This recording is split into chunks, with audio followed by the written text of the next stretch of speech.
अरे गंगा जी नहाइबो ये मैया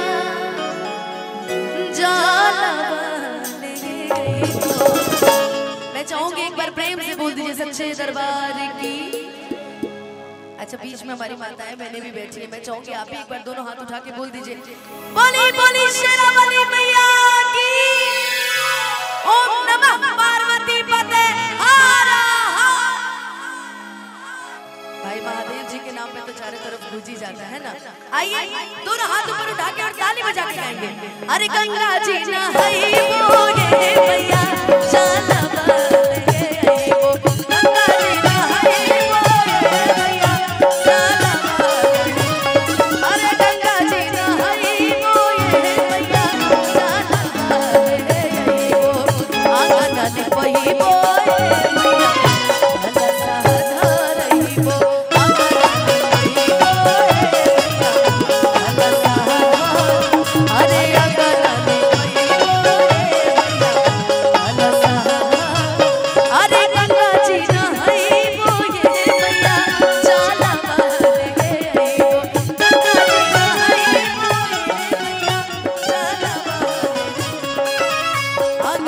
वही